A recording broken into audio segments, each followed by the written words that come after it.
Bueno, pues como os decía, va a ser una edición especial online de nuestro consultorio de educación financiera que se llama Hello My Investor. En la sesión de hoy, como os explicaba antes, vamos a contar con una súper experta en temas de inversión y fiscalidad, que es Leticia Hernández, del Departamento de Planificación Financiera de Anbank. Leticia, muy buenas tardes. Hola, buenas tardes. Perdona que te tengo ahí, que no ni siquiera te he presentado No hay y tengo problema. los asistentes esperando y a ti también. Bueno, pues recordaros que hoy es el Día de la Educación Financiera, que es una iniciativa de la CNMV y del Banco de España, pues precisamente para eso, ¿no? Para promover la educación financiera en nuestro país. Es un día que se celebra siempre el primer lunes de octubre, así que aquí nos tenéis hoy. Llevamos ya varios años celebrándolo con vosotros y pues en esta ocasión una vez más. Y la forma que tenemos de celebrar este día en la escuela My Investor es, como os comentaba, con una edición especial de nuestro consultorio Hello My Investor. ¿En qué consiste? Bueno, pues es un consultorio de dudas de educación financiera que ponemos a vuestra disposición a través de un email que es hellomyinvestor@myinvestor.es. Este es el consultorio que tenemos durante todo el año, ¿no? Entonces ahí nos podéis escribir y nos podéis mandar las dudas siempre teóricas, no sobre producto concreto ni recomendaciones de inversión concretas, sino siempre a nivel conceptual teórico. Nos escribís ahí y nosotros pues os respondemos y una vez al mes recopilamos todas las preguntas que nos habéis formulado, o al menos las más frecuentes, y las publicamos en nuestro blog de educación financiera, MyBlog, que podéis encontrar en myinvestor.es/blog. Entonces allí, una vez al mes, tenéis este consultorio con las preguntas más frecuentes que ha ido formulando la gente. Y una vez al año, coincidiendo con el Día de la Educación Financiera, hacemos una edición especial de este consultorio, pero en vivo y en directo. De hecho, para daros todavía más facilidades, abrimos el consultorio no solo a los que os habéis inscrito en el webinar, sino también a todos aquellos que se quieran conectar a través de nuestro canal de YouTube, que es justo problemas del directo lo que nos está dando un poco de quebraderos de cabeza ahora. Pero bueno, vamos a ver si lo podemos solucionar. En todo caso, os aclaro cómo funciona, ¿no? Cómo podéis hacer vuestras preguntas. Bueno, pues os lo comentaba al principio. La dinámica es la misma que en todos nuestros webinars. Ya sabéis que no está permitido activar ni el micro ni la cámara, pero podéis dejarnos todas vuestras dudas a través del chat. Y nosotras, Leticia y yo, las iremos respondiendo. Y bueno, como os decía, hoy tenemos con nosotros a una experta que nos va a echar una mano a la hora de solucionar todas vuestras dudas y aquellas cuestiones que podáis tener, ¿no? Del mundo de la inversión, de los productos financieros, de la fiscalidad de la inversión. Y esta experta es Leticia Hernández, que es del Departamento de Planificación Financiera de Anbank. Así que vamos a ver cómo vamos con el tema de YouTube y si no, arrancamos de todos modos. Bueno, creo que lo de YouTube lo tenemos un poco todavía en vías de solucionarse, pero si os parece vamos empezando el consultorio y en cuanto podamos solucionarlo de YouTube, pues nos conectamos.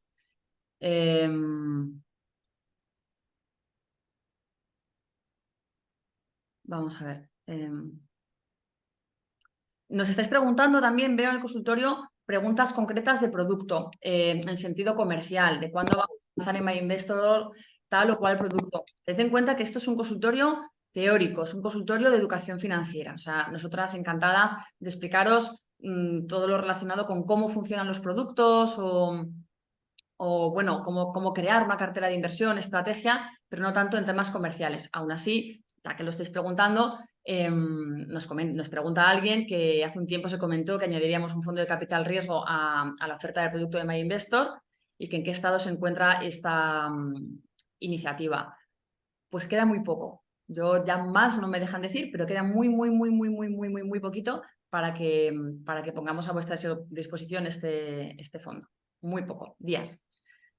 Y también, bueno, también alguien nos pregunta por productos vinculados al Bitcoin, en concreto ETFs vinculados al mundo del Bitcoin. Bueno, ya sabéis que en MyInvestor tenemos un broker a través del cual se pueden comprar acciones y también ETFs. Y bueno, pues ahí tenemos toda una oferta de producto que estamos, toda una oferta, ¿no? de mercado a los que damos acceso.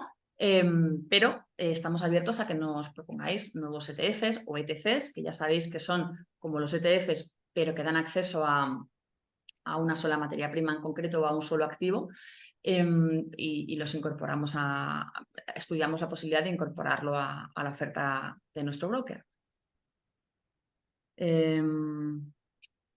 A ver, otra pregunta es sobre la posibilidad de realizar un traspaso desde un robo-advisor a desde una cartera indexada, ¿no? O una cartera gestionada, de un robo-advisor a un fondo.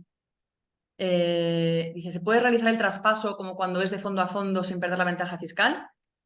¿O tengo que sacar todo el dinero y hacer cuentas con Hacienda y luego contratar el fondo? Bueno, puedes hacer el traspaso sin ningún problema porque al final cuando tú inviertes en un robo-advisor, bueno, no en un robo-advisor, sino a través de un robo-advisor, lo que estás haciendo es invertir en una cartera de fondos, en un conjunto de fondos, ¿no? En 6, 8, 10 fondos.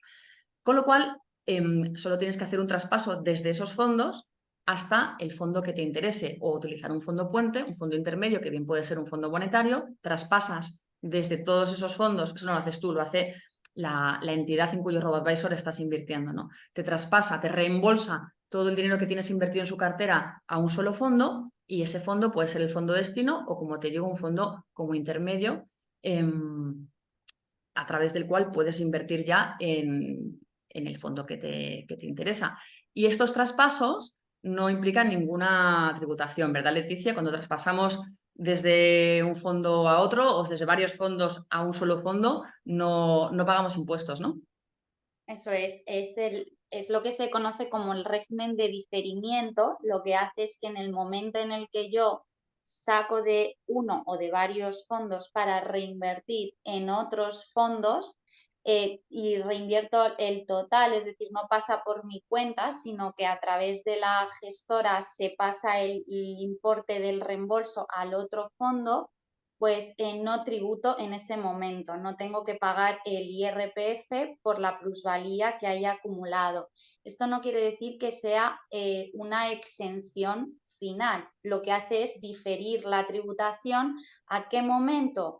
Es decir, se mantiene esa plusvalía ahí latente, no tributo en el momento en el que traspaso, sino que lo difiero la tributación al momento en el que yo vendo, reembolso el fondo de forma definitiva y cae mi efectivo en mi cuenta corriente. Es en ese momento cuando tributaré por toda la ganancia que se ha acumulado en los fondos en los que he ido pasando de unos a otros, se ha ido acumulando hasta el momento en el que vendo de forma definitiva.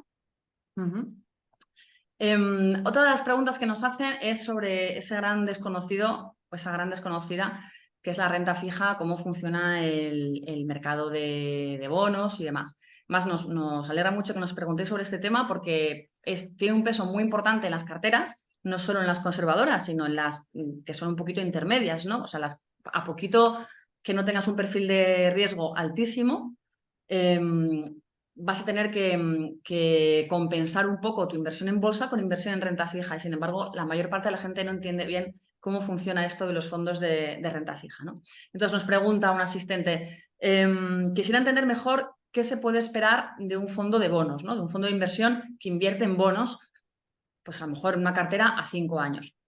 Y pregunta, ¿es correcto interpretar que comprado ahora, si siguen subiendo los tipos de interés, perderá valor, pero si empiezan a bajar bastante los tipos, la revalorización podría ser importante? Bueno, para empezar, una aclaración. Los fondos que invierten en bonos, los fondos que invierten en renta fija, normalmente invierten en los mercados secundarios de renta fija. La renta fija, los bonos cotizan en esos mercados, con lo cual los fondos van a ganar en tanto en cuanto la cotización de esos bonos se revalorice. Es como si estuviesen invirtiendo en acciones. Igual, lo importante es que esas acciones suban en bolsa. Pues aquí estás invirtiendo en bonos y lo importante es que esos bonos suban en el mercado de renta fija. Ahora bien, hay algunas estrategias de renta fija que no son así. Hay fondos que son de la categoría buy and hold y estos fondos son fondos que compran los bonos, hacen una selección de bonos, los integran dentro de su cartera y simplemente esperan al vencimiento de los bonos y van cobrando los cupones, con lo cual a ellos les da igual que ese precio, el precio que tienen esos bonos en los mercados secundarios, suba o baje, porque no los van ni a comprar ni a vender, o sea, los han comprado, pero no los van a vender, no van a jugar con su precio, simplemente se los van a quedar, ¿no? Entonces ahí la subida de tipos pues te daría igual si estás invirtiendo en un fondo de buy and hold. Y en cuanto a la relación que hay entre los tipos de interés y los bonos, el truco para tenerlo siempre en la cabeza es que es inversa. Cuanto más suben los tipos, más baja el precio de los bonos y viceversa. Aunque de todos modos, esta es una noción general, pero también está la pericia del gestor a la hora de seleccionar los bonos más adecuados o de aquellos segmentos que pueden ser menos sensibles a la política de tipos. En fin, o sea, quiero decir que es uno de los factores que afectan a un fondo de renta fija, pero no es el único. Si es un fondo de renta fija high yield, por ejemplo, que es aquella que invierte en bonos de empresas con mayor nivel de riesgo, pues todas las noticias que afecten a la solvencia de esas compañías van a ser, puede que incluso más importantes, ¿no?, que la propia política de tipos.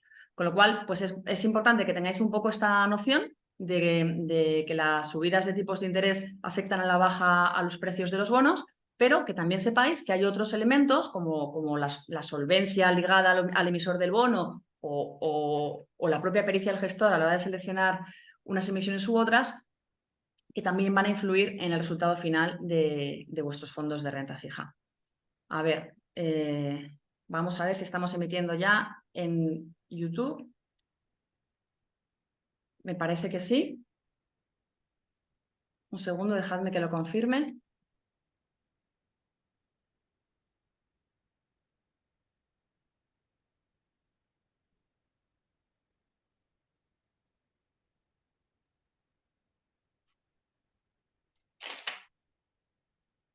A ver.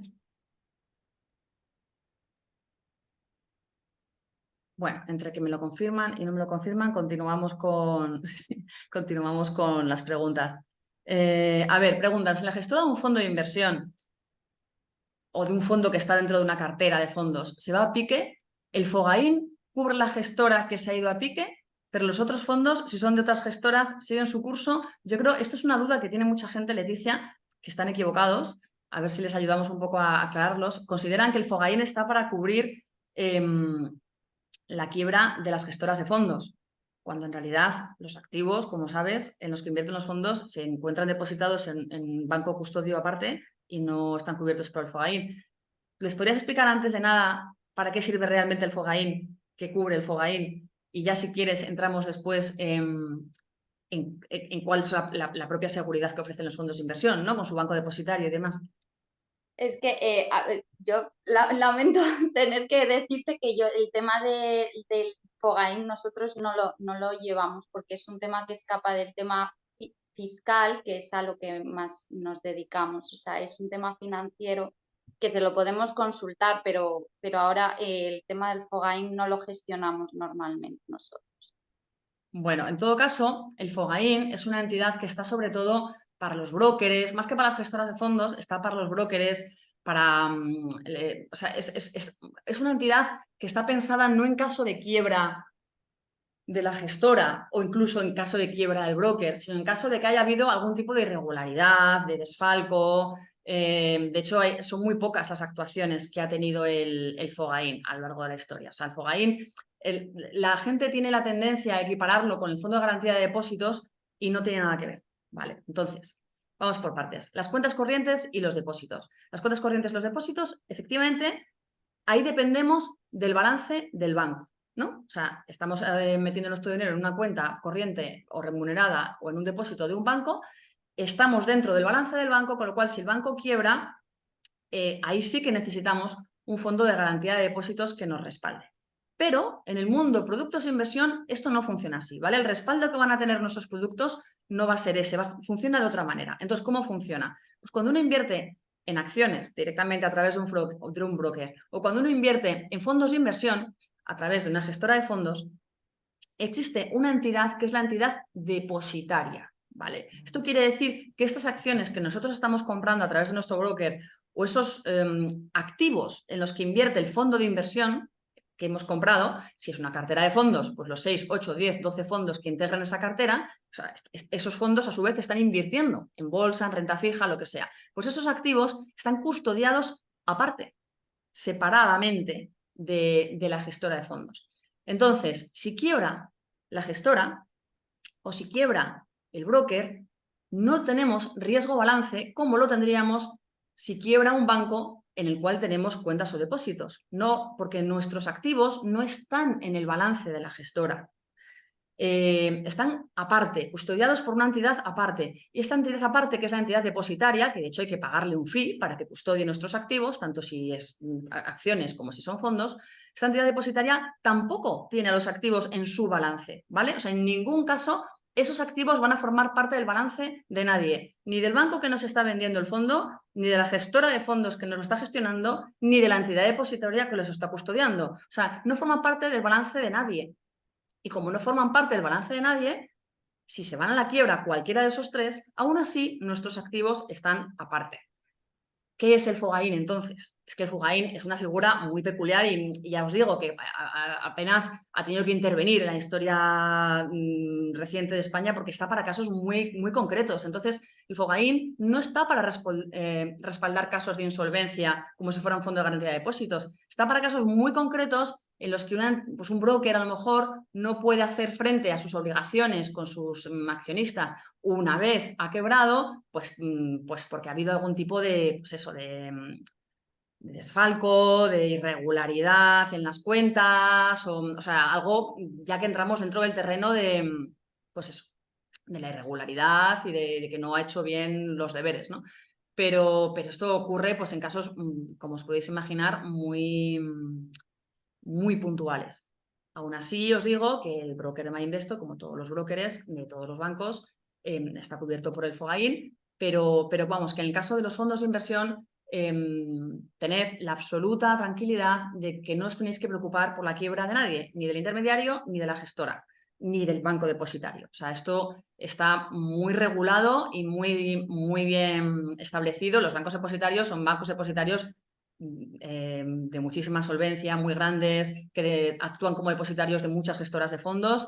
O sea que creedme que no, que en este sentido está todo muy bien cubierto.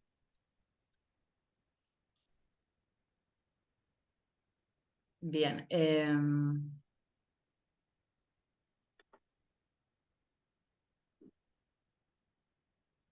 Continuamos entonces. ¿Qué productos de inversión hay dirigidos a hijos menores de edad?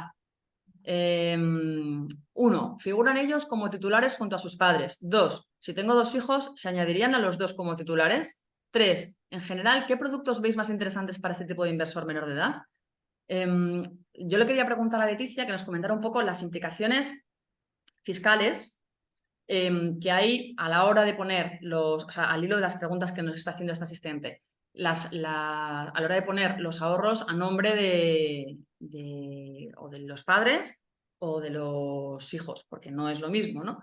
Y ya una vez veamos ese tema, que es un tema muy importante a la hora de decidir una cosa o la otra, ya os comento yo, si queréis, las otras preguntas sobre qué productos pueden ser interesantes y demás.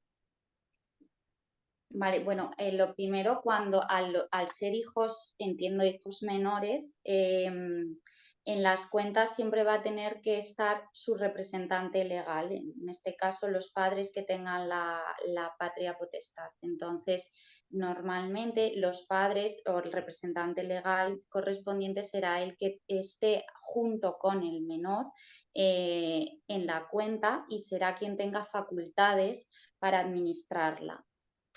Con independencia de que la titularidad de los bienes sean del menor. Ahora, poner bienes a nombre del menor, al final, si son bienes que eran del padre y se los quiere poner el padre al hijo, eso jurídicamente es una donación que tiene un impacto fiscal, tributa en el impuesto de donaciones. Dependiendo del importe que se le done al hijo, pues tendrá un coste fiscal mayor o menor y dependerá de una serie de normativa de la comunidad autónoma, del importe, etcétera. Pero lo que subyace en esa operación de pongo bienes a nombre de mi hijo es una donación. ¿Y hay alguna matiz que podamos aportar, Leticia, si por ejemplo somos cotitulares los padres y los hijos de la misma cuenta? Bueno, si se puede poner la cuenta a nombre de padres e hijos, entonces al final lo que estoy haciendo es que si yo estoy poniendo en esa cuenta 100 y la cuenta está a nombre de un padre y un hijo, al final solo le estoy transfiriendo a mi hijo 50, la mitad, el 50% que le corresponde en la titularidad de la cuenta. Es decir, los cotitulares lo que determinan en principio es el porcentaje de participación que tienes en los bienes que están depositados en la cuenta. O sea que Si tendrían que tributar la mitad cada uno. Eso es. Entonces, claro, aquí el tema es que pongo bienes a nombre de mi hijo cuando mi hijo no tenía esos bienes, es lo que genera una donación. Pero si yo pongo en una cuenta bienes míos que ahora pasan a estar a nombre de mi hijo y mío, yo solo le estoy transfiriendo el 50% de esos bienes. Eso es. Bueno, pues entonces aquí ya tenéis el contexto fiscal, que es el que os está aportando Leticia.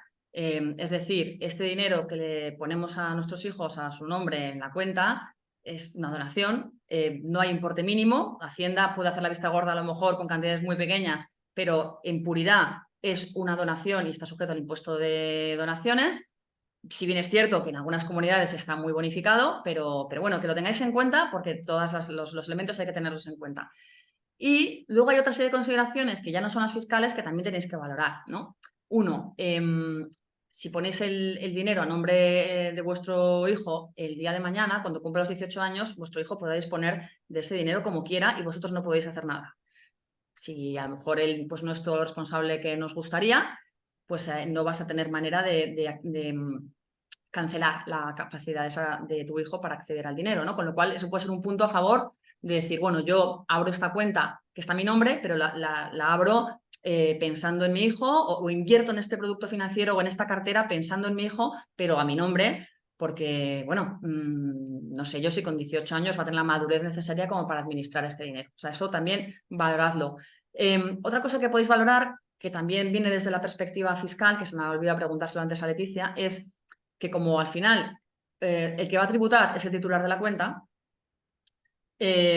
pues hombre, si la pones a nombre de tu hijo y luego tu hijo, a partir de los 18 años, que es cuando ya, bueno, imagínate que a partir de los 18 años ya es el que se administra ya su propia cuenta y reembolsa. Pues si reembolsa cantidades muy pequeñas, o sea, si las plusvalías por las que tiene que tributar son muy pequeñas y entran dentro de un margen muy reducido, como si es un chaval de 18 años que no tiene otros ingresos en el IRPF, pues a lo mejor no tiene que llegar a hacer la declaración de la renta, ¿no, Leticia? Eso es, sí.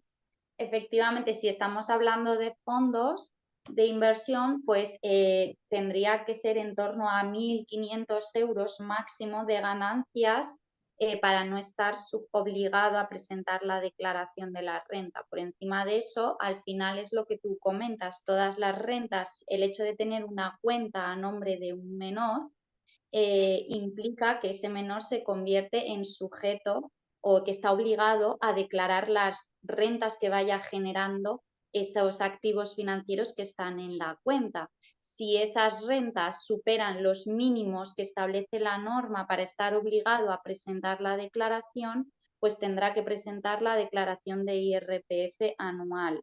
Por el hecho de ser menor no te exime de presentar esa declaración. Lo que te puede dejar fuera es el importe de esas rentas, que sean importes muy bajitos. Sí, porque es como cuando los rendimientos del trabajo son hasta 22.000 euros, ¿no? O algo así, ¿no? Sí, sí, sí. Hay límites que difieren en función del tipo de renta, para Ah, rendimientos vale, de vale. capital mobiliario, para ganancias, para rendimientos del trabajo son 22.000, pero para rendimientos del capital mobiliario y ganancias y pérdidas patrimoniales el límite es está muy por debajo. Bueno, en definitiva, que si está tu nombre, tienes que tributar tú. Si eres cotitular, el 50% tendrás que tributar tú. Y si está a nombre de tu hijo, tiene que tributar él. Estamos hablando siempre de cuando se recupera la inversión, ¿no? Cuando se afloran esas plusvalías. Si está a nombre de tu hijo, tributará él. Y si es cotitular, pues el 50% cada uno, ¿no? Entonces, ventajas de que tribute él, pues que si tiene los ingresos muy bajos, pues igual pues puede ahorrarse esta tributación. Muy bajos, o sea, como pueden ser los de un chico de 18 años. Pero tened en cuenta, pues eso, que todo lo que sea que esté en su nombre, pues puede implicar que él pueda acceder a ese dinero cuando alcance la mayoría de edad con todo lo que eso conlleva. Luego, si tienes varios hijos, pues hombre, lo ideal es que cada uno, o sea, abrir varias cuentas y que cada una de esas cuentas, si has decidido que esté a nombre de tus hijos, pues esté a nombre de un hijo distinto, no hacer una sola cuenta a nombre de los dos, porque claro, ya puede haber conflicto, ¿no? El día de mañana, cuando alcancen la mayoría de edad, pues es que uno puede coger y sacar el dinero, aunque sea cotitular con su hermano, ya son dos personas accediendo a la misma cuenta, que a priori el 50% debería pertenecer a cada uno, pero yo creo que es mucho más sencillo para evitar futuros conflictos que cada uno tenga, si es que queréis ponerlo a nombre del niño, que cada hijo tenga su propia cuenta. Además, a través de MyInvestor en concreto, la apertura, el mantenimiento y la cancelación de cuentas es completamente gratuito, con lo cual te puedes abrir las cuentas que sean y a cada nombre de todos tus hijos y no estás sumando costes por eso. Y en cuanto a los productos que son más interesantes para invertir, pues eso ya depende de tu nivel de riesgo, que el nivel de riesgo va a ser el objetivo con el que estés invirtiendo, con el que estés invirtiendo. Si estás invirtiendo para tus hijos y tus hijos son muy pequeños, presumimos que no vas a querer recuperar ese dinero hasta dentro de muchos años, con lo cual vas a poder asumir más riesgo, ¿no? Entonces, ese ya sería un parámetro que tendrías que tener en cuenta. Y en cuanto al tipo de producto elegido, que si compras directamente acciones o fondos de inversión o lo que sea, pues eso ya va a depender un poco de tu cultura financiera, de si más o menos pues entiendes un poquito de fondos o te estás formando, ¿no? Y sabes un poco pues hacerte tu propia cartera de fondos o de acciones. O si se te hace muy cuesta arriba porque no acabas de saber muy bien cuál es esa asset allocation, ¿no? Esa distribución de activos idónea para conseguir tu objetivo o prefieres directamente que te den una solución llave en mano, pues puedes invertir en un robo-advisor, ¿no? Que ya sabéis, como comentábamos al principio de la sesión de hoy, que son entidades que te gestionan las carteras, ¿no? Crean carteras de fondos y esas carteras, conjuntos de fondos, se adecúan a un nivel de riesgo determinado. Con lo cual, tú lo único que tienes que hacer es hacer un test online, un test de idoneidad. Ese test te da como resultado cuál es la cartera perfecta para ti y entonces tú inviertes en esa cartera y te olvidas, porque es una cartera que ya tiene la distribución de activos, es perfecta para tu nivel de riesgo y además la propia entidad no solo se ha encargado de hacer esa selección para ti, sino que se encarga del mantenimiento y la gestión de esa cartera, con lo cual pues para las personas que no tienen o mucho tiempo o mucha cultura financiera, pues puede ser una buena solución también, ¿no? Abrir una cartera a nombre de tu hijo o una cartera a nombre de cada uno de tus hijos y ya te olvidas.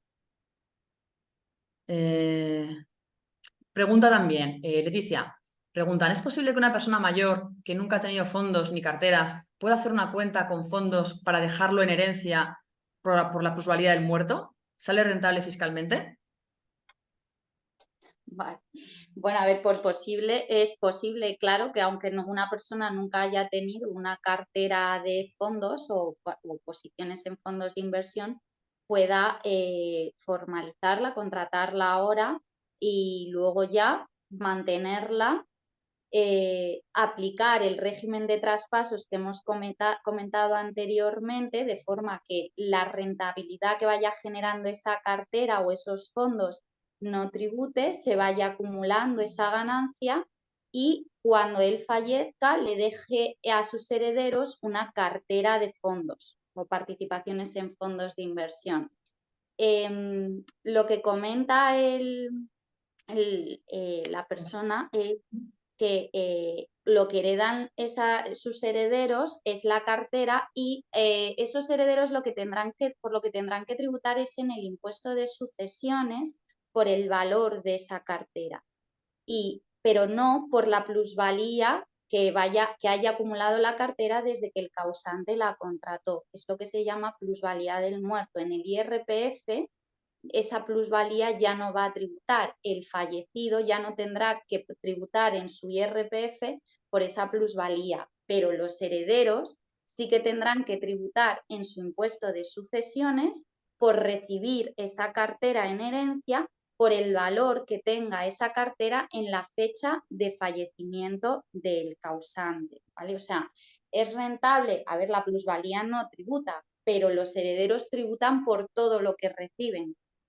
Es verdad que, como en algunas comunidades autónomas el impuesto de sucesiones está muy bonificado, el tipo medio de gravamen, el tipo pues a lo mejor es un 5%, un 4%, el tipo medio, y es mucho más bajo este tipo medio de gravamen que lo que habría tributado el causante por las ganancias. Pero los herederos tienen que pagar por el valor total de lo que reciben, tanto lo que el causante puso como toda la rentabilidad que se generó hasta su fallecimiento. Muy bien. De todos modos, tenéis en nuestro blog de educación financiera, que os comentaba antes, el blog de educación financiera de MyInvestor, tenéis, bueno, aparte de todo tipo de contenidos sobre el mundo de la inversión y demás, también tenéis un post precisamente sobre este tema, sobre las plusvalías del muerto. Por si os interesa, pues podéis buscarlo en el buscador y allí lo encontraréis con facilidad. Me piden también una aclaración con respecto a lo que hablábamos antes de cómo afecta la política de tipos de interés a la renta fija, que cuando suben los tipos bajan los precios de los bonos y eso afecta negativamente a los fondos, y decía que a un fondo de buy and hold le daría igual. Es verdad que le daría igual porque su objetivo es esperar al vencimiento de los bonos y como partícipe de ese fondo se supone que tú estás alineado con ese objetivo y esperas también X años para recuperar tu dinero. Pero es cierto que si por el camino quieres reembolsar, el fondo va a tener que vender los bonos al precio al que estén cotizando y como estarán cotizando esa subida de tipos de interés, pues ahí sí que te van a afectar las subidas de tipos, ¿no? Lo que pasa es que o sea, la evolución del valor liquidativo del fondo, da igual que sea un buy and hold que sea un fondo convencional de renta fija, obviamente va a reflejar negativamente la perspectiva de subida de tipos de interés. Lo que pasa es que si tú estás invirtiendo en un fondo de buy and hold, lo haces porque estás creyendo en la estrategia de comprar los bonos, esperar a que venzan y recuperar tu dinero con ese plus, ¿no? Y entonces, supuestamente, deberías tener la capacidad de no vender por el camino y quedarte pues esos 2, 3, 4 años esperando a que el fondo dé sus frutos. Preguntan también, bueno, dicen, tenemos a alguien que nos comenta que el tope de los 100.000 euros del Fondo de Garantía de Depósitos que no le parece lo suficientemente alto, porque con la inflación habría que dar más dinero. No depende de los bancos, eso depende del Fondo de Garantía de Depósitos, que es una institución estatal y de hecho los bancos pues contribuimos a ese fondo, pero la cuantía y el funcionamiento del fondo pues es una cosa que no depende de los bancos ni se puede contribuir, o sea, aunque contribuyésemos más no haríamos que ese listón fuese superior ni nada por el estilo. Otra pregunta que nos hacen, Leticia, si estás invirtiendo en un fondo de inversión con otra persona, ¿no? O sea, cuenta con 2 cotitulares, por ejemplo, pues una pareja. Y a través de esa cuenta de valores se está invirtiendo en un fondo de inversión, con lo cual los titulares de las participaciones de ese fondo son 2 personas al mismo tiempo. ¿Puedes traspasarlo a un fondo individual? A nombre de uno solo. Uh-huh. No, en principio no se puede traspasar, o sea, habría que pasar una parte, vender una parte a nombre de uno y con eso ya traspasarlo a su nombre. Es decir, entre cuentas de distinta titularidad no se pueden hacer traspasos, porque Vale. no coincide la titularidad de las participaciones.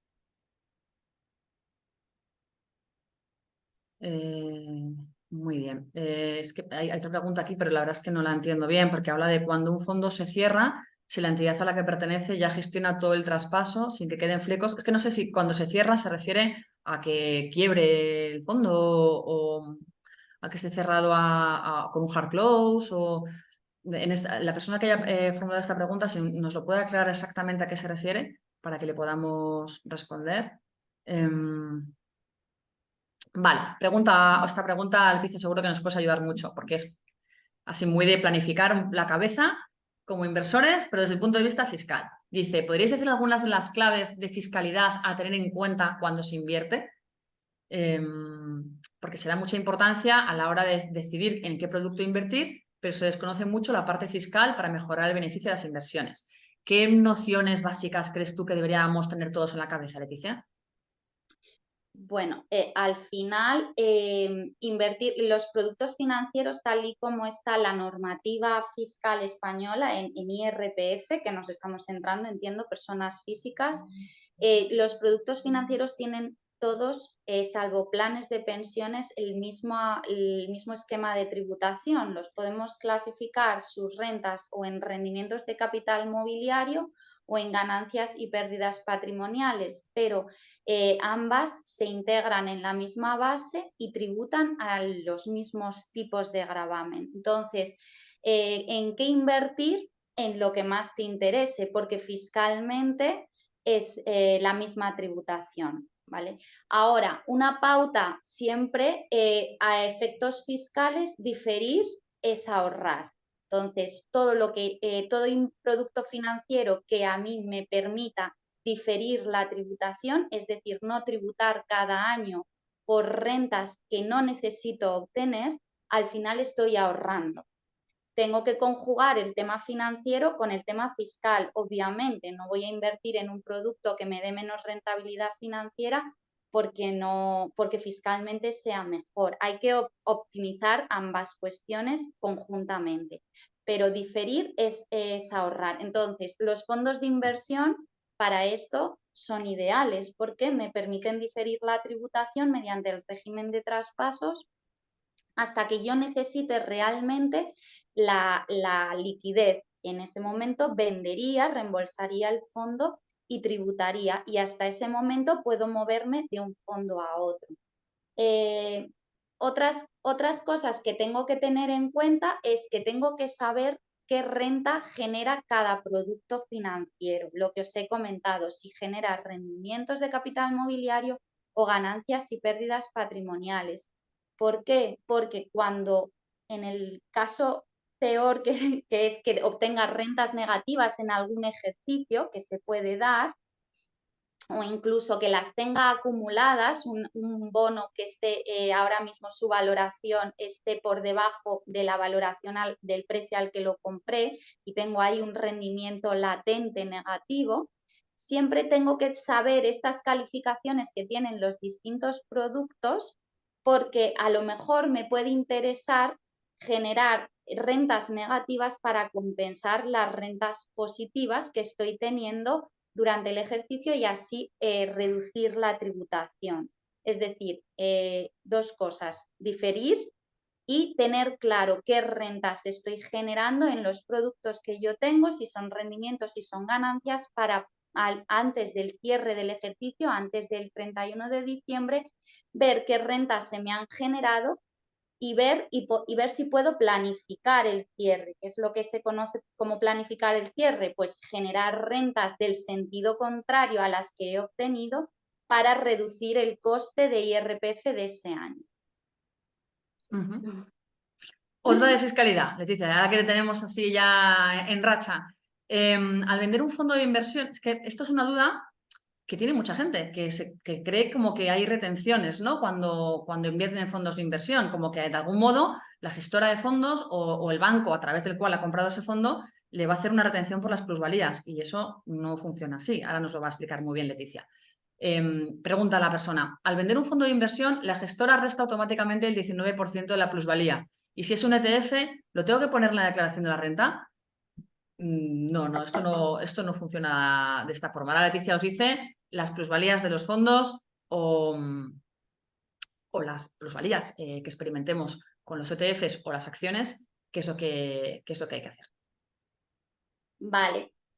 A ver, hay que distinguir por un lado fondos y por otro ETFs, ¿vale? Los fondos de inversión, cuando se reembolsan de forma definitiva, es decir, no se reinvierte su importe en otro fondo y no aplicamos régimen de traspaso, sino que reembolsamos y obtenemos la liquidez en nuestra cuenta corriente, en esos casos sí que están sujetos a retención la ganancia que hayamos obtenido.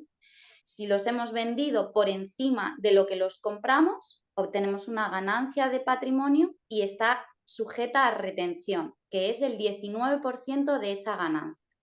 Si obtenemos una pérdida, es decir, si vendemos el fondo por debajo, a un precio inferior al que lo compramos, tenemos una pérdida, en ese caso no hay retención, ¿vale?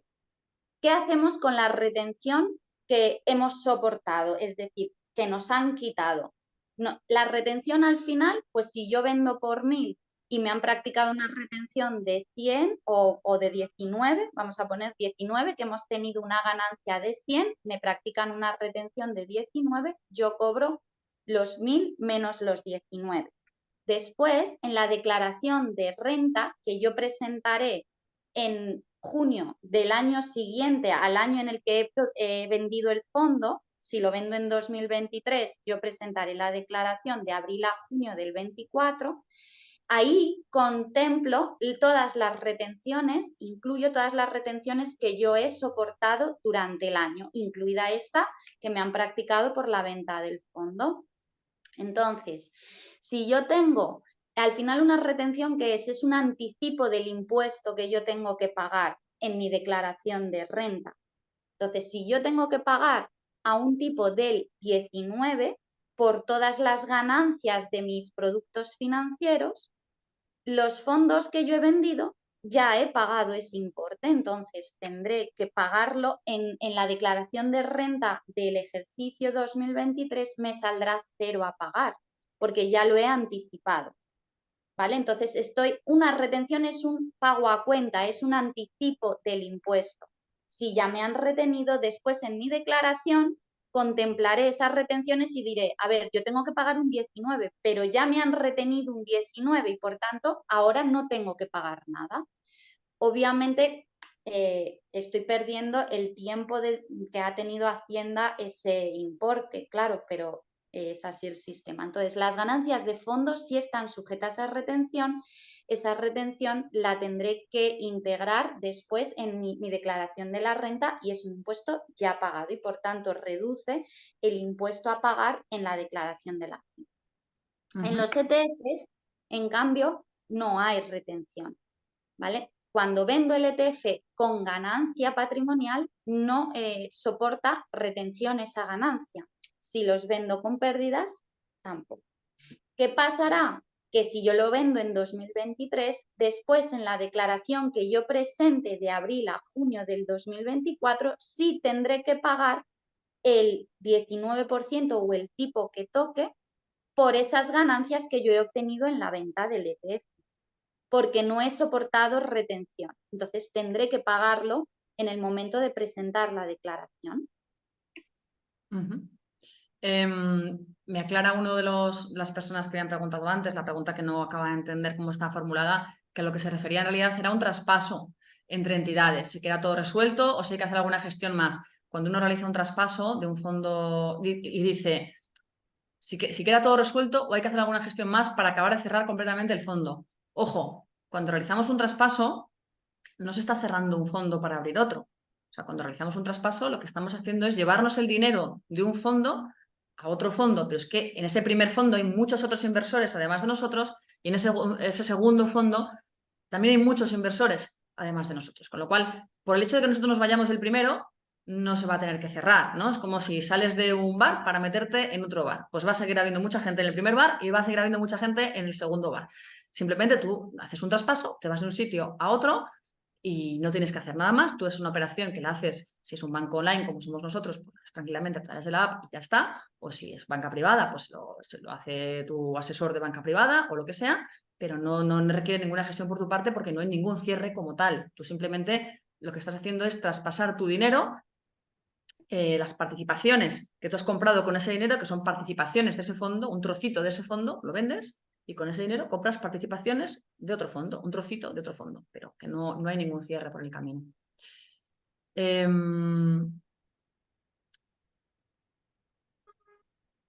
Hay un comentario aquí que me encanta porque es una aclaración que nos hace un oyente y mira, sí, pues no solamente aprenden ellos de nosotras, sino que nosotras también podemos aprender de ellos, Leticia, porque nos explica que en Galicia existe la posibilidad de un pacto de mejora. No sé si habías oído hablar de ese concepto, por el cual, yo no lo había oído nunca, por el cual le transmito a mi hijo un dinero o un inmueble y hasta un límite muy alto no tiene que tributar.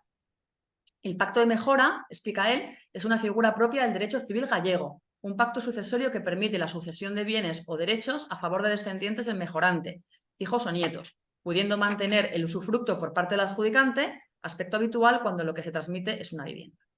Bueno, pues así es, ¿no, Leticia? Sí, es una figura que tienen algunos derechos civiles, no todos. Algunas comunidades autónomas tienen este tipo de figuras y es beneficiosa porque permite planificar fiscalmente, aplicar una normativa de sucesiones cuando en realidad es una especie de sucesión en vida. Entonces, permite planificar casos de estos y son interesantes, pero no todas las comunidades lo tienen. Otra persona comenta, si tengo una cartera de fondos y quiero cancelarla y pasarle dinero a un fondo, ¿se hace un traspaso o tengo que cancelar la cartera y luego aportar al fondo? No, como comentábamos al principio, cuando nos hicisteis esta pregunta muy parecida relacionada con un robo-advisor, que al final no deja de ser un gestor de carteras. Pues eso, si tú tienes una cartera de fondos, ahora la cartera igual puede resultar un poco confusa para algunas personas. Cuando hablamos de una cartera de fondos, es un conjunto de fondos, sin más. Y efectivamente tú de ahí puedes reembolsar, o sea, puedes hacer un traspaso a un solo fondo sin necesidad de tributar por el camino ni de que se convierta en efectivo, que toque tu cuenta corriente, ¿no? Ese dinero. Preguntan también, Leticia, ¿cómo debo proceder a efectos de IRPF con los rendimientos de depósitos situados en entidades extranjeras, considerando que unas practican retenciones y otras no? ¿Cómo actuar en cada caso? Vale, bueno, aquí volvemos otra vez al tema de la calificación de las rentas. Un depósito que me está dando intereses, los intereses son rendimientos de capital mobiliario. Si yo soy residente fiscal en España, si vivo en España la mayor parte del año, yo tengo que presentar el IRPF cada año. Es el impuesto por el que yo estoy sujeto en España, el IRPF. Y me da igual de dónde procedan las rentas, si son de España o si son extranjeras. Estoy obligado por lo que se conoce obligación personal, es decir, que tributo por todas las rentas de todo el mundo. Entonces, si el depósito está fuera, sus intereses, los que me estén pagando por ese depósito fuera de España, también los tengo que integrar en mi declaración de renta y tributar por ellos.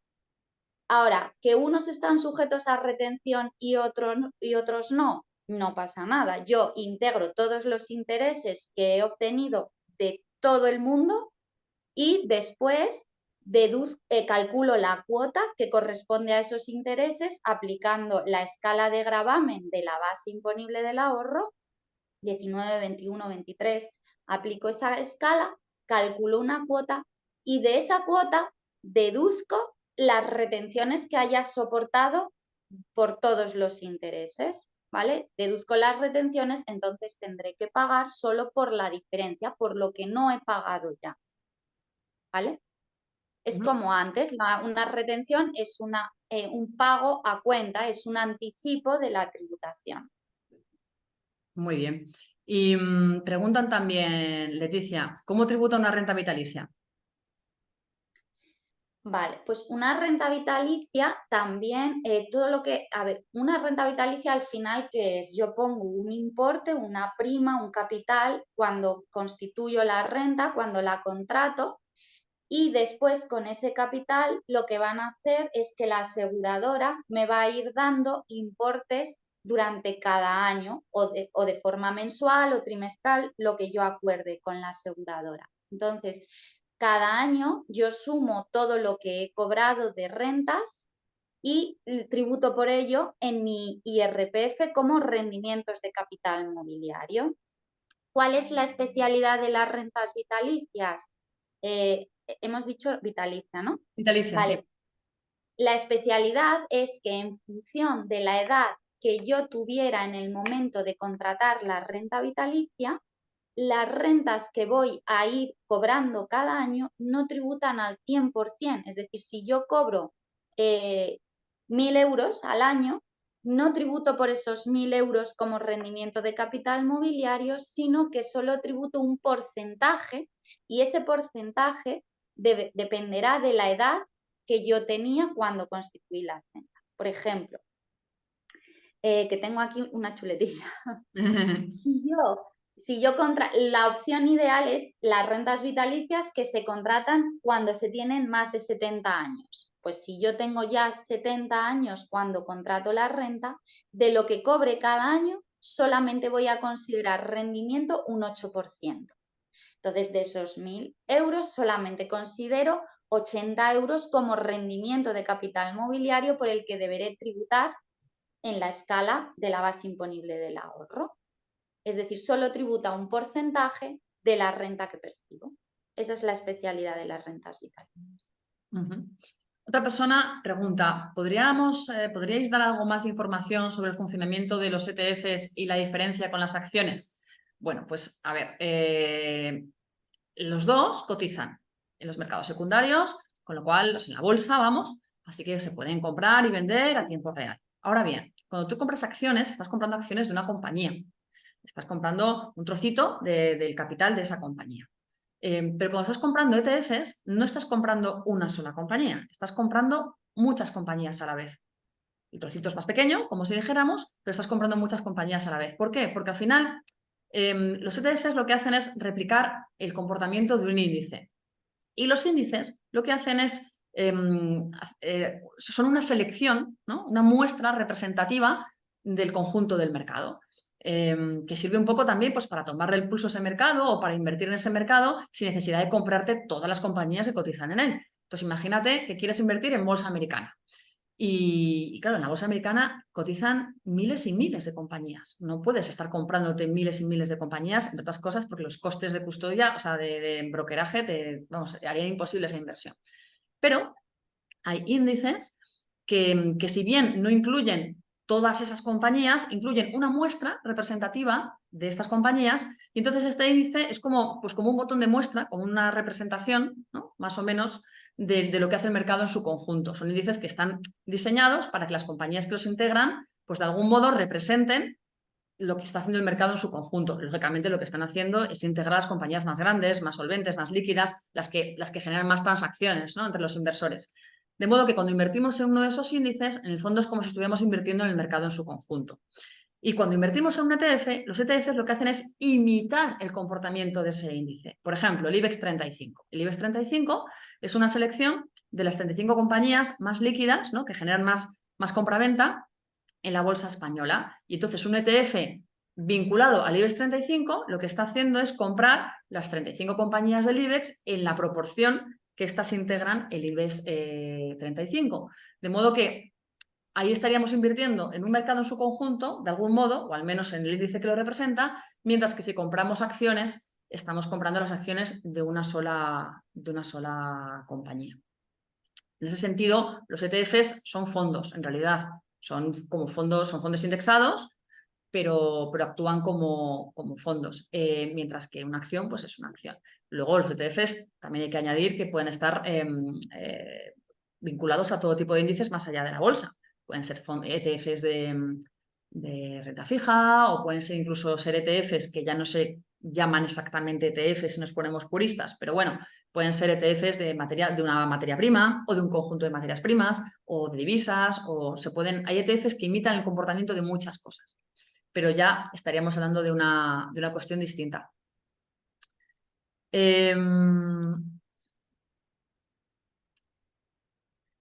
Una persona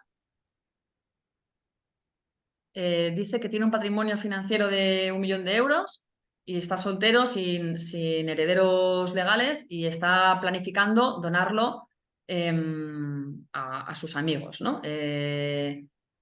Y a ser posible en efectivo o la totalidad o una parte. Y quiere dejar unas instrucciones para cuando fallezca, para que sean esos amigos los herederos. ¿Esto cómo se puede planificar desde un punto de vista de inversión? ¿Hay algún tipo de producto financiero, de vehículo o de estrategia que facilite que sean otros herederos distintos a tus herederos legales? Porque ahora mismo sobre la marcha se me ocurre que quizá un seguro, un Unilink, ¿no? Permita que sea más fácil que herede otra persona a que hereden tus herederos legales o ¿hay alguna estrategia en este sentido? Dice. Pero ¿tiene herederos legales? No tiene.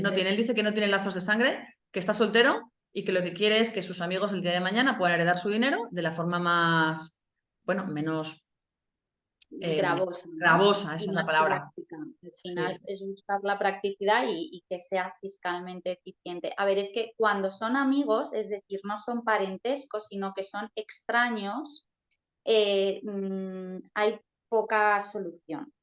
Es decir, si lo hacemos bien, es hacer testamento, se puede hacer por testamento. Al no tener herederos legales, también lo puedes hacer vía Unit Link. El Unit Link lo que hace es que facilita mucho porque cada beneficiario, tú haces un Unit Link para cada beneficiario y cada beneficiario podría rescatar su Unit Link sin contar con los demás y sin tener que ponerse de acuerdo con los demás en una partición, etcétera. Pero esto también se podría conseguir en el caso concreto que nos está planteando el oyente vía un testamento dejando legados de importes concretos. O sea, es que su caso es bastante fácil porque si no coexiste con otros herederos legales, puede hacer lo que quiera. No hay legítimas que respetar.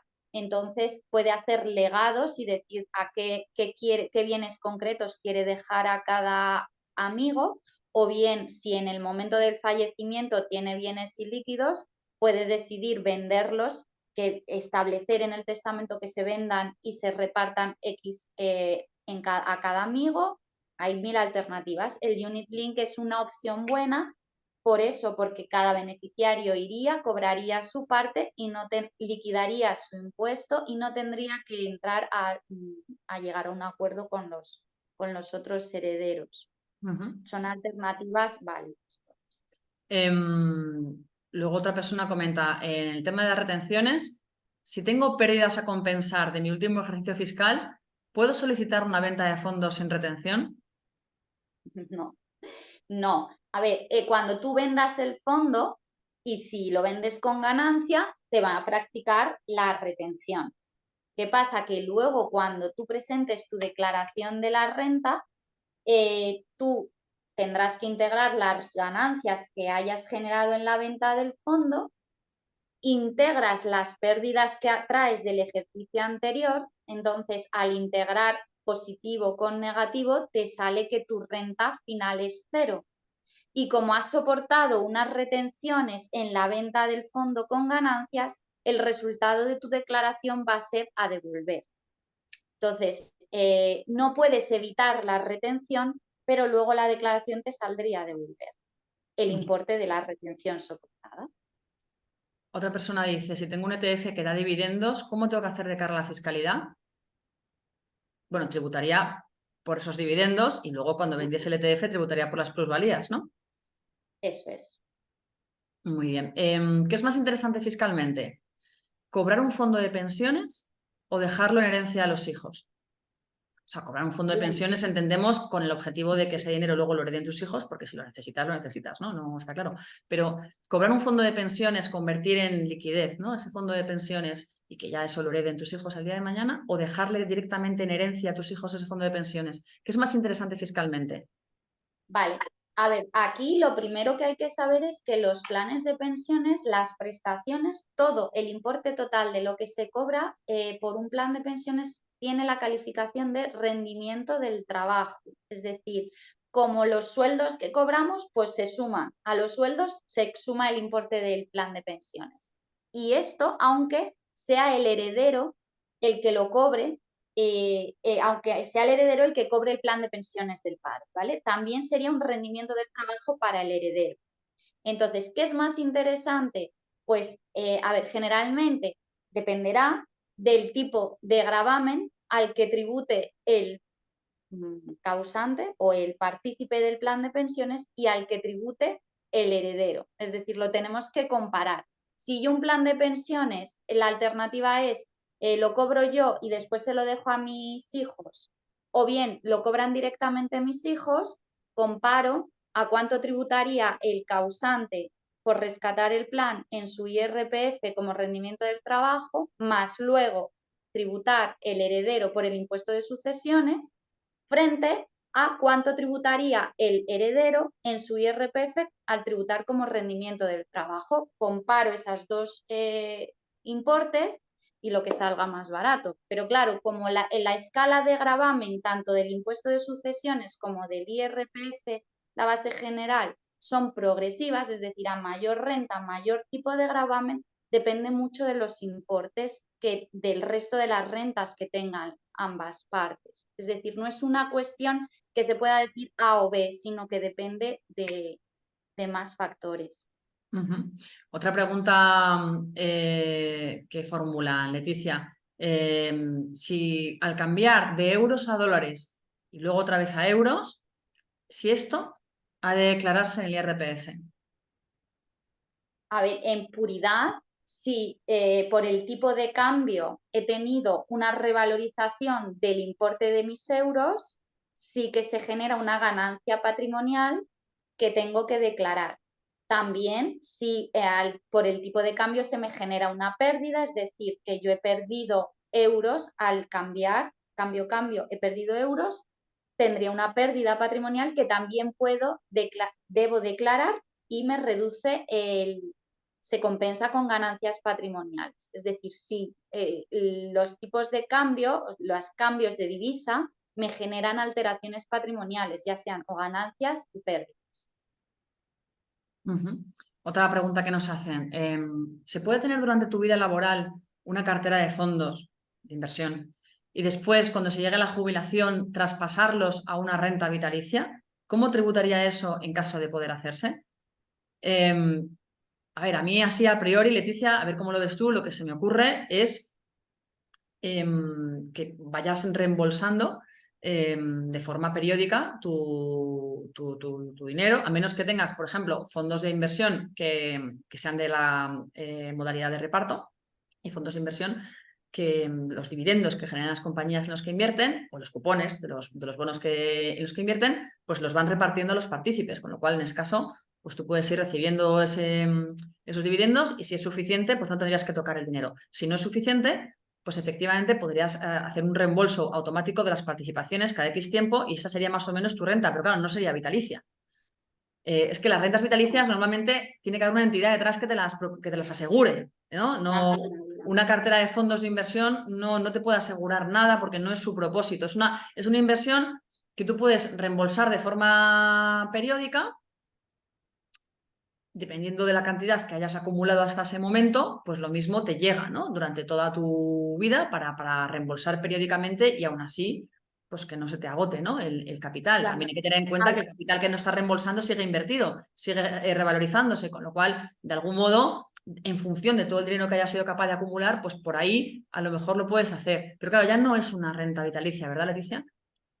Claro, no, o sea, para planificar una renta vitalicia, lo que conocemos como renta vitalicia, que se hagan los cálculos actuariales para que te dure ese importe y te garanticen un importe hasta que fallezcas, pues tienen que ser a través de una aseguradora. No sé si a lo mejor a lo que se está refiriendo esta persona es a que existe un beneficio fiscal que te permite que las ganancias patrimoniales que tú generes por venta de elementos patrimoniales, lo que sea, en este caso, fondos de inversión, que al venderse generen ganancia patrimonial porque tengan una revalorización acumulada, esa ganancia puede quedar exenta de IRPF si se reinvierte el importe de la venta, lo que yo haya obtenido, el precio de venta de los fondos, lo reinvierto en una renta vitalicia con el límite de 240.000 euros. Es decir, en este caso, pues tendría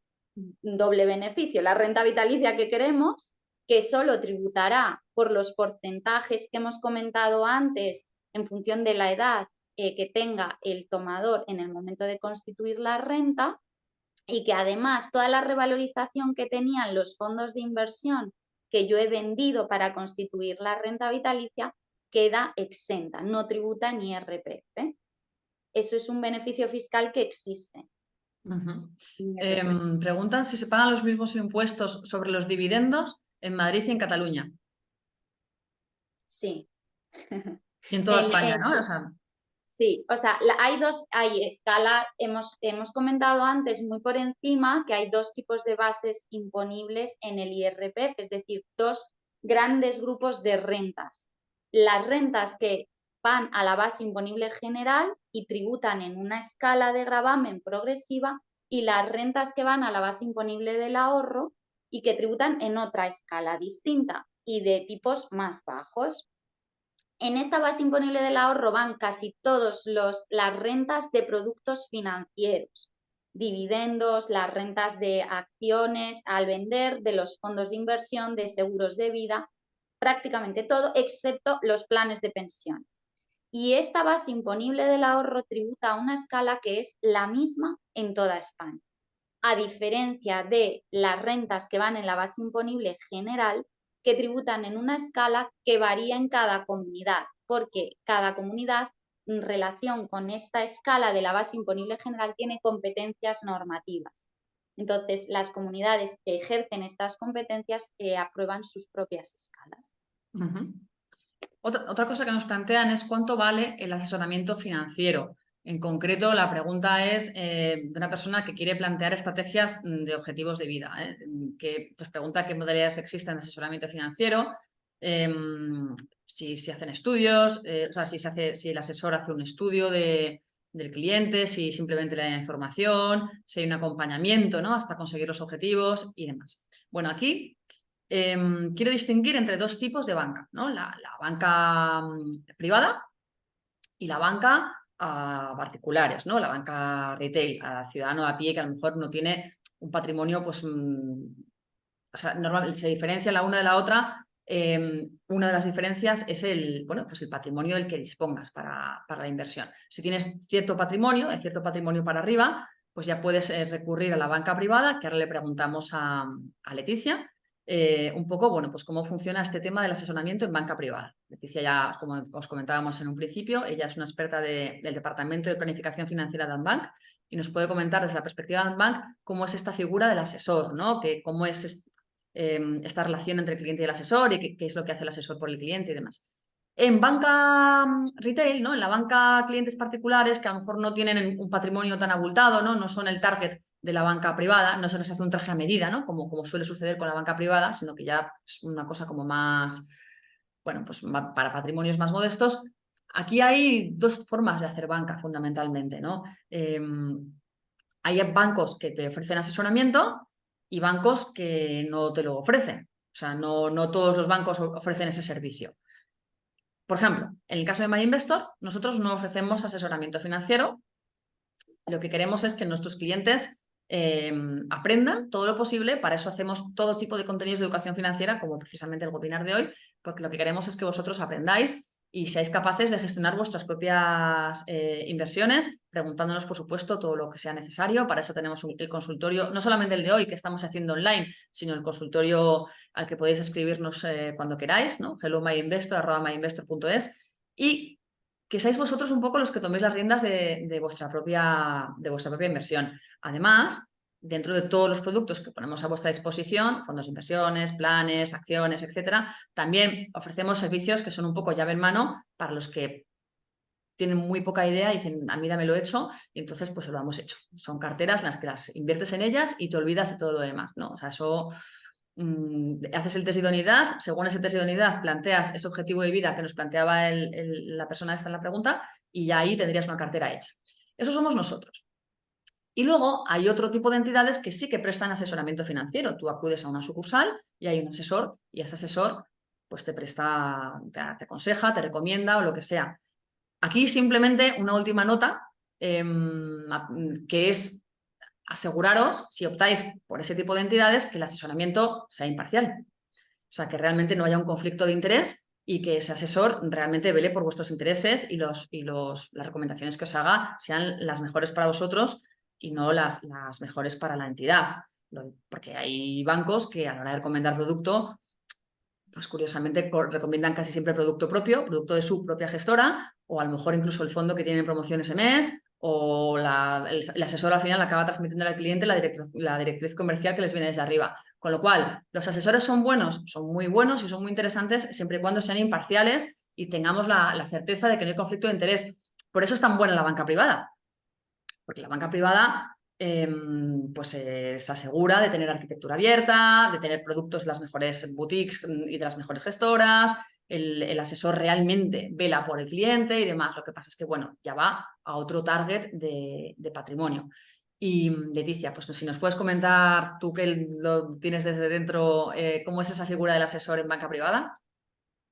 Bueno, en banca privada, claro, cada cliente tiene asignado su banquero, que es el que le conoce al cliente, le analiza sus necesidades, con independencia de que igualmente tiene que cumplimentar su MiFID, para conocer sus necesidades y sus objetivos, y luego junto con el cliente pues analizan y hacen una cartera, o el cliente le propone, el banquero le ofrece todos los productos. Como tú comentabas, en banca privada la arquitectura es abierta, hay productos tanto de la gestora de la entidad como del resto de gestoras y boutiques. Entonces, la oferta es muy amplia y al final pues se llega a las necesidades del cliente y se constituye la cartera que el cliente necesite. Eso por parte del banquero, que le hace un análisis más desde el punto de vista financiero.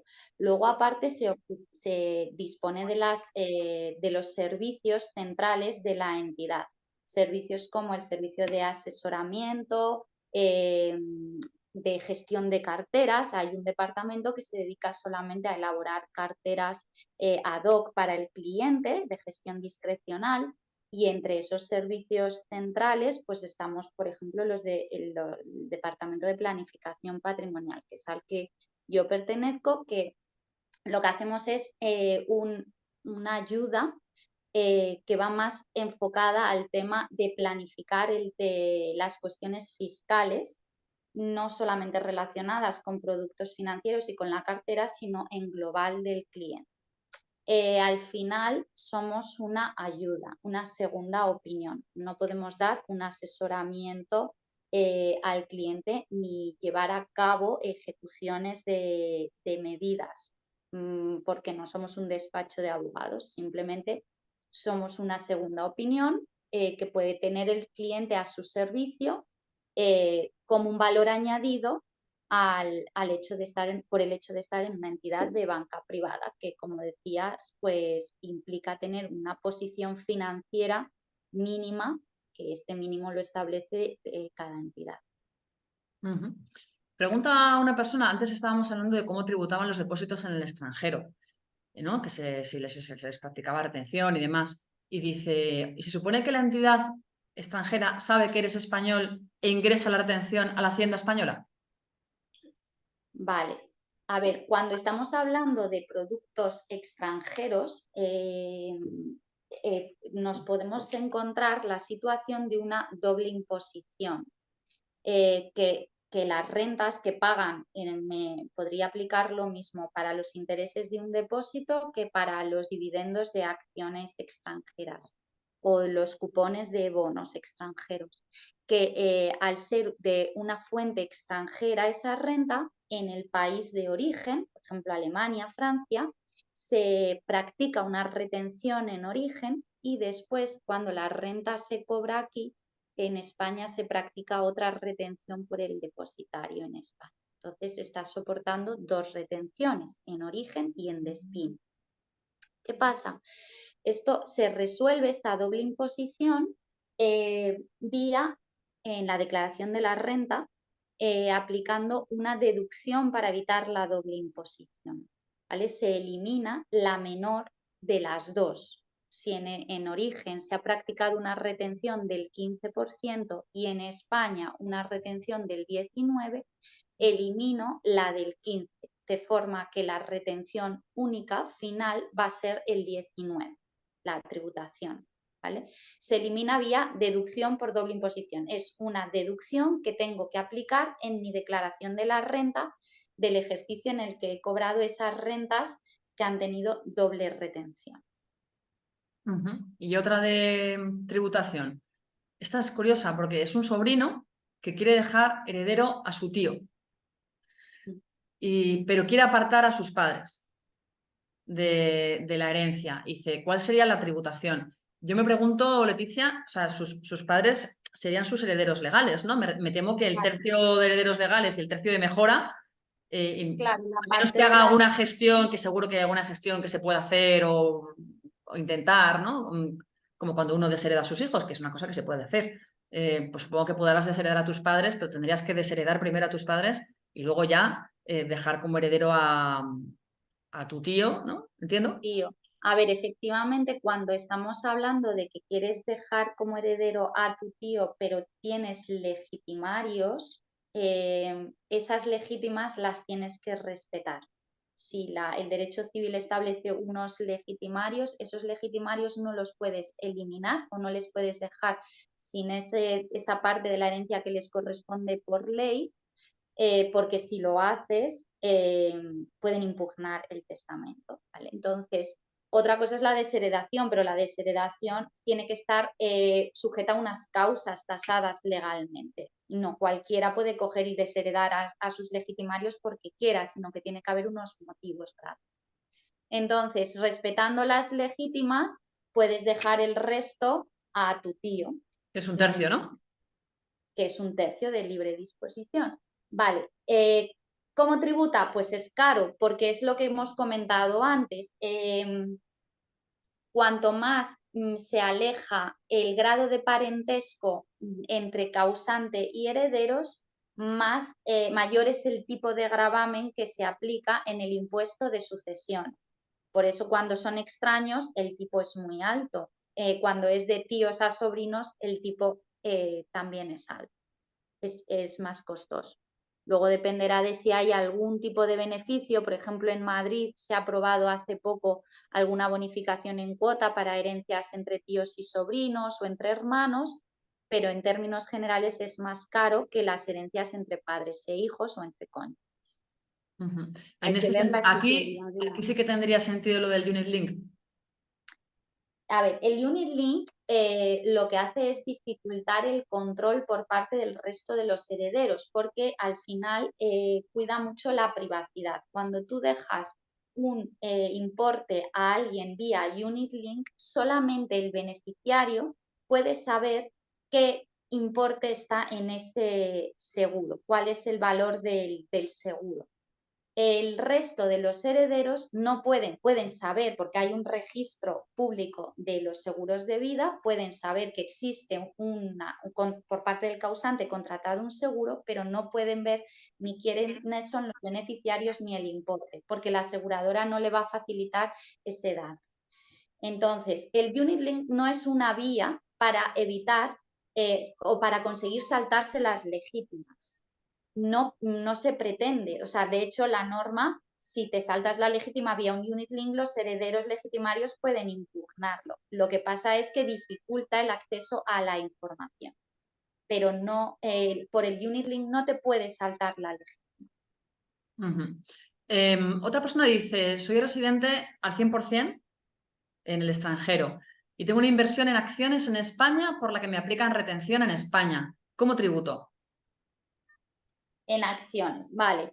Si eres residente fuera de España, lo que tienes que hacer es acreditarte en la entidad española como residente en ese país. Por ejemplo, si eres residente en Francia, consigue cada año de la autoridad fiscal francesa un certificado de residencia fiscal en Francia a efectos del convenio y lo traes a la entidad española para que en la entidad española te tengan categorizado como residente en Francia. De esta forma, te van a dar el tratamiento fiscal a las rentas que cobres aquí, le van a dar el tratamiento fiscal de los no residentes, que generalmente es más beneficioso que el de los residentes en España.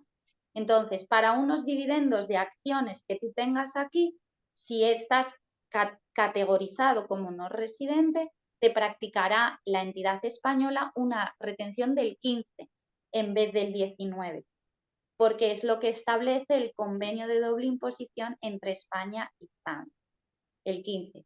Luego, en Francia o en el país de residencia, estoy considerando Francia, pero el que sea, tú tendrás que tributar como corresponda. Lo normal es que tengas que tributar por todas las rentas, incluidas las españolas, y si allí tienes que tributar al tipo que sea, el 20, por ejemplo, habrás tenido doble imposición, el 15 aquí, el 20 en el país de residencia, y eliminar esa doble imposición por el mecanismo que establezca la normativa del país de tu residencia, una deducción por doble imposición o lo que sea, que si hay convenio de doble imposición contemplará algún mecanismo. Ujú. Dice uno, he oído que hay una ley que permite a los futbolistas que vienen a España no pagar impuestos. Nos pregunta si es cierto, Leticia, pero me temo que no, No, ¿no?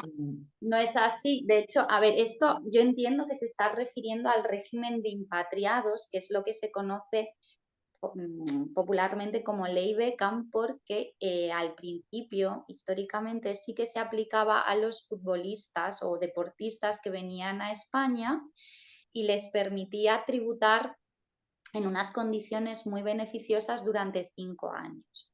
Lo que pasa es que después, con el tiempo, se ha ido modificando la regulación y ahora precisamente estos deportistas están excluidos de la aplicación de este régimen. ¿Y a quién se aplica?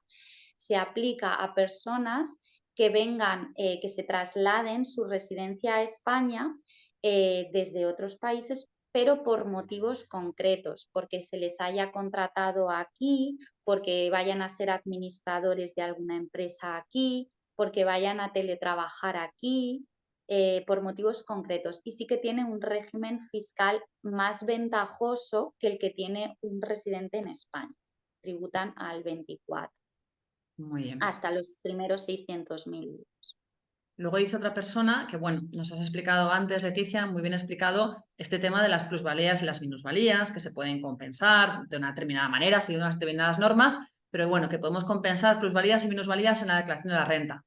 Y dice, se pueden compensar los 4 años siguientes, pero ¿cómo sé, por ejemplo, al tercer año, cuánto capital me queda para poder compensar? O sea, ¿hay alguna manera de saberlo, alguna fuente a la que se pueda consultar? ¿O Bueno, Hacienda te da ese antes, dato? ¿O tienes que llevar tú tus cuentas y, y ya saber tú lo que has compensado y lo que te quedaba por compensar? ¿O... si antes era hacerte la notita y tenerla ahí para tú saber cuántos te quedan, cuántas rentas negativas te quedan pendientes. Ahora aparece en el año en el que te quedan rentas pendientes, abajo del todo, en la última hoja, aparecen unas casillas con los importes pendientes y al año siguiente el programa te trae esas rentas directamente. El programa Padre, cuando vas a hacer la declaración, te arrastra las rentas negativas pendientes del ejercicio anterior, de todos los ejercicios anteriores, de los 4, te las arrastra. De hecho, si tú te descargas los datos fiscales, en un apartado te aparecen. Es decir, ahora ya está todo súper controlado y la administración te lo repite.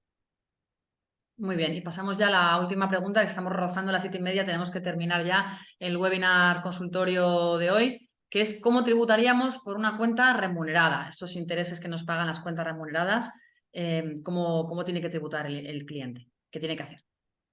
Pues una cuenta remunerada, al final lo que paga son intereses. Los intereses, como ya hemos comentado antes, se califican como rendimientos de capital mobiliario y al final los rendimientos de capital mobiliario se integran en la base imponible del ahorro y tributan en la escala de esta base al 19, 21, 23, 27, 28. En función del importe, pues tributan a un tipo progresivo. Y sin más.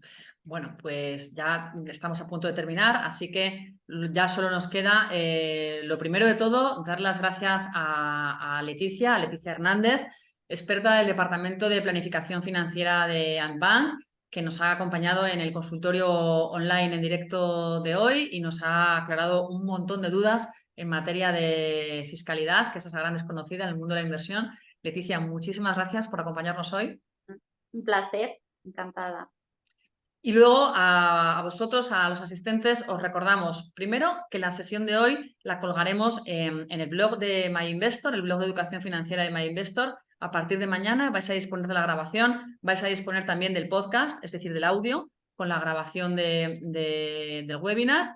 Además, en el blog no solamente vais a poder encontrar la grabación de este webinar, sino todas las grabaciones de todos los webinars que hemos hecho hasta ahora y todo tipo de contenidos de educación financiera. O sea, tenemos posts, podcasts, vídeos, webinars, un glosario, el consultorio de Hello My Investor, ¿no? Al que podéis seguir escribiendo si os surgen dudas después de este webinar y decís, pues le podría haber preguntado esto. Pues nos lo preguntáis en este consultorio, que lo vais a encontrar también dentro del blog. En fin, que vais a tener todo tipo de herramientas y todo tipo de contenidos para mejorar vuestra educación financiera. Así que no dudéis en entrar en My Blog, en el blog de educación financiera de My Investor, y allí encontraréis todo tipo de información. Incluso os podéis dar de alta la newsletter si queréis, y ahí os vamos actualizando de todos los nuevos contenidos que vayamos subiendo. Así que lo dicho, pues muchas gracias a Leticia, muchas gracias a vosotros por acompañarnos hoy y que paséis una muy buena tarde. Buenas tardes.